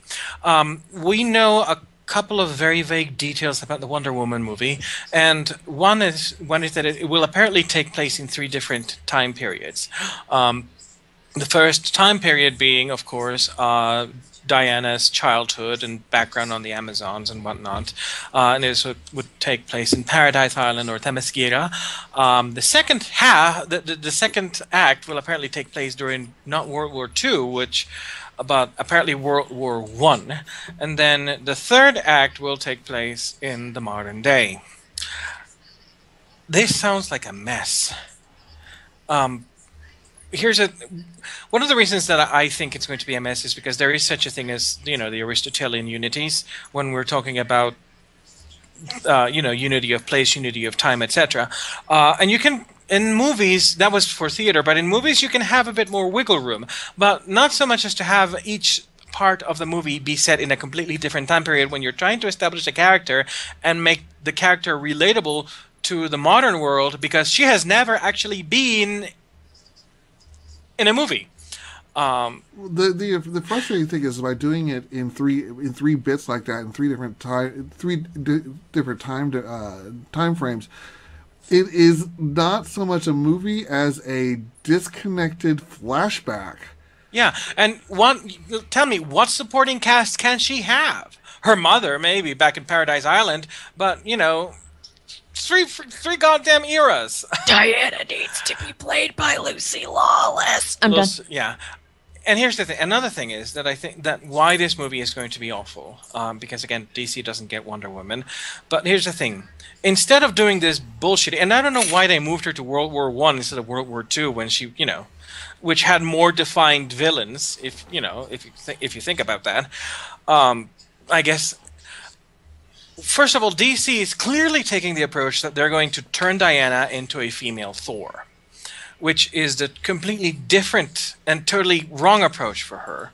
And the fact that back in the 80s, George Perez made a reboot of Wonder Woman right after Crisis on Infinite Earths that is considered to be the best run of Wonder Woman ever, that tied Wonder Woman to the modern world. You know, he totally sidelined the whole Steve Trevor romance, like making Steve Trevor older and being involved with Etta Candy.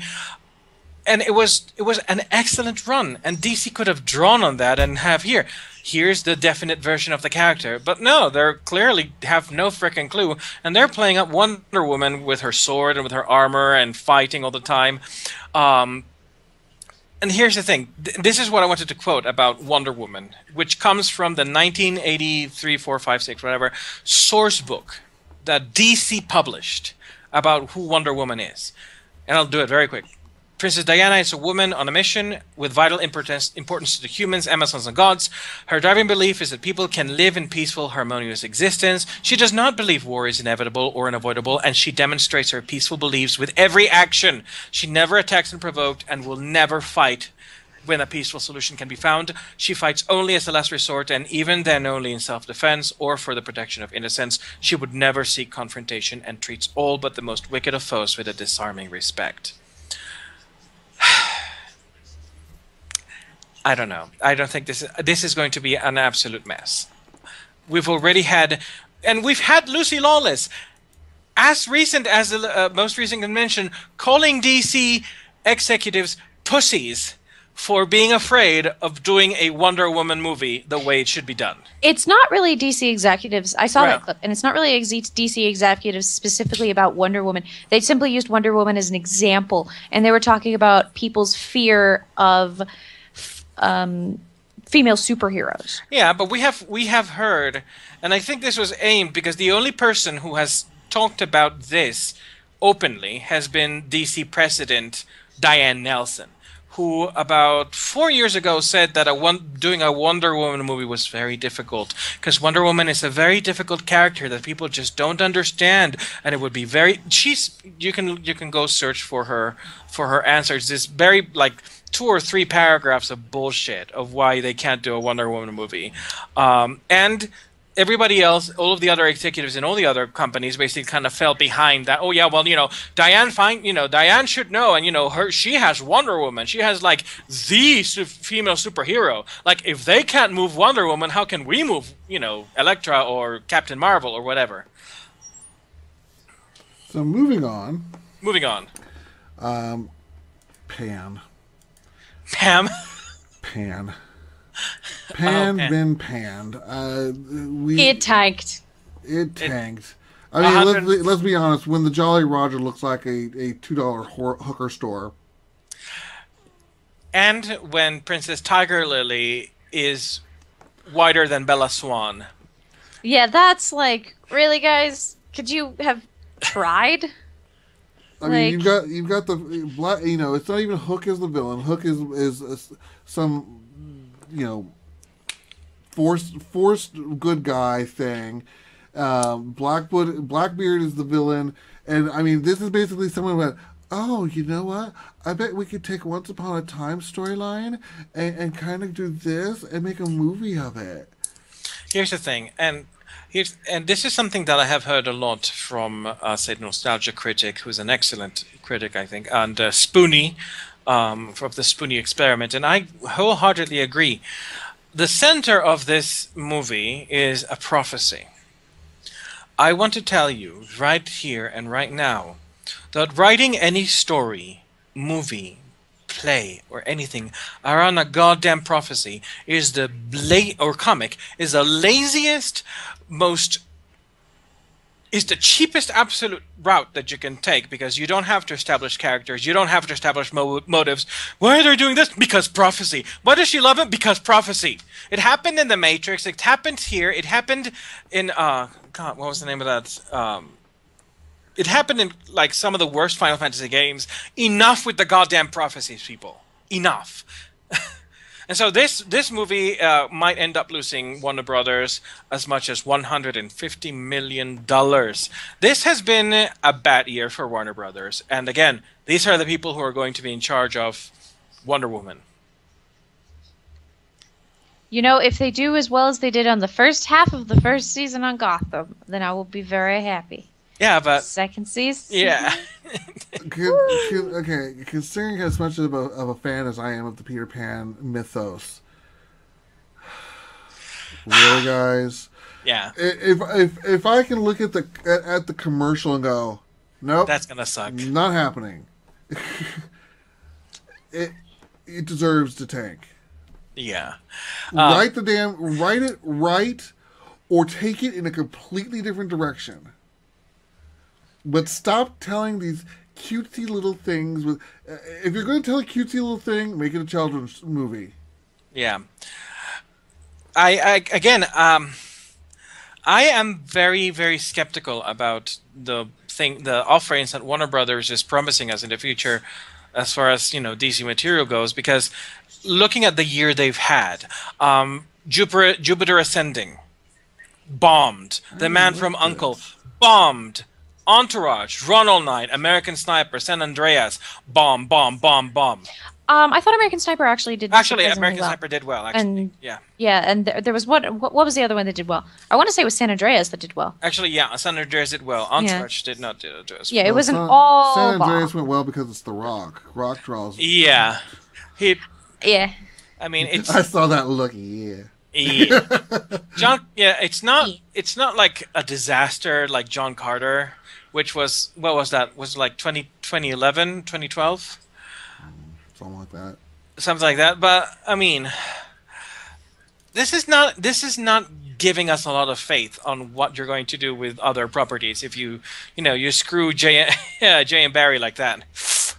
Yeah. Well, next up is our final topic of the day, and yes. Pride, Prejudice, and Zombies.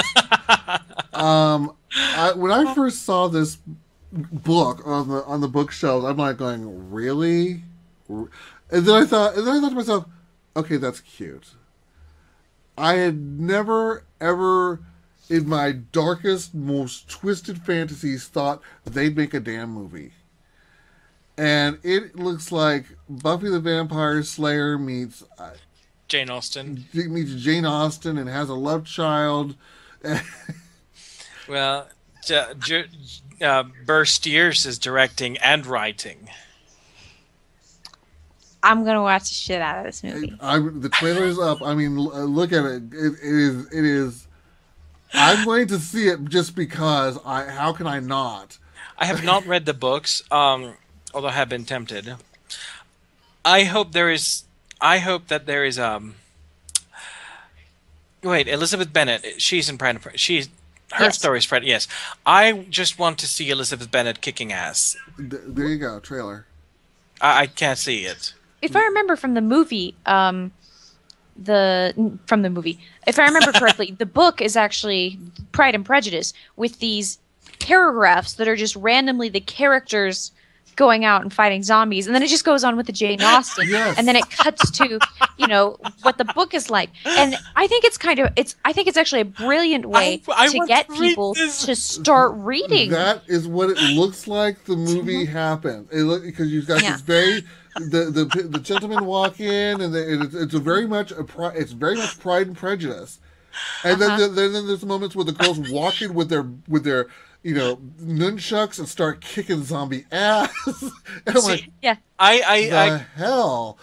All in the appropriate clothing for the time period. What I love about course. it the most is that it's all period clothing. Yes. And that's kind of funny. But people will oftentimes get, say, Victorian and Edwardian clothing Mixed up. confused. Yes. And that drives me crazy. And so the way that they have like everything, like they're all in these empire waist things. Anyway, they just Regency period appropriate. Yes. See, what gets me is this is bound to be the beginning of a new type of trend, because I can see Sense and Sensibility and Sea Monsters coming soon. Here's the thing. I don't know. I don't think I have ever confessed that I love Jane Austen, and I have read almost every single one of her books. I'm currently stopped halfway through Mansfield Park because I'm doing my own bit of writing. Not Jane Austen writing, mind you. But just what you described, being regular Sense and Sensibility, and then there's a paragraph where they go and fight monsters, and then they come back for the party. That is brilliant. I love that. I absolutely love that. And for any fans of the current or the recent iteration, I should say, of the Doctor, Matt Smith is Mr. Collins. Nice. Just putting that out there. Just putting that out there. Just putting that out there for anybody who really cared for him. Oh my gosh. So that is the last topic of the day. And Mouse will, next time we're doing things, will tell me to put the Geekamole stuff in here. But there's the Steel Phoenix stuff to follow us with. What are you guys up to this week? I am off work.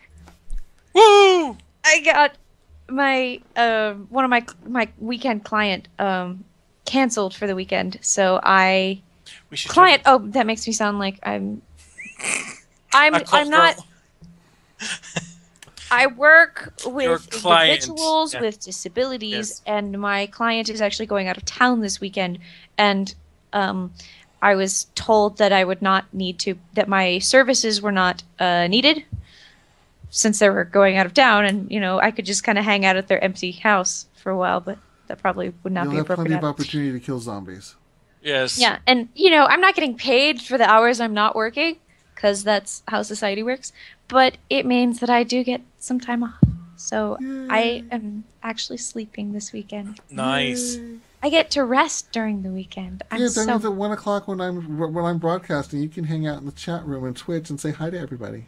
I can. Yeah. Yes, because the reason I am not doing this, we're not doing this live, is because Saturday I have a singing engagement in Denver, and I have to sing for people, and they will listen. So, we'll be broadcasting this. If you're seeing this, obviously, duh. Now we're live. In fact, if you're seeing this, we've already broadcasted it. So on you. Too bad you're done. You're gonna have to go back and watch it on YouTube now. Mm-hmm. And see, our Mouse, you've done some verses. I'm putting up some new episodes of some things. I've also done some playthroughs, and I have done reviews as well. And Cece and I, well, no, she'll be down there. Cece and I are very soon going to do a versus of Magic the Gathering in 2014 edition and Magic the Gathering 2015 edition, and we will do a comparison. And soon you can play Hearthstone as well.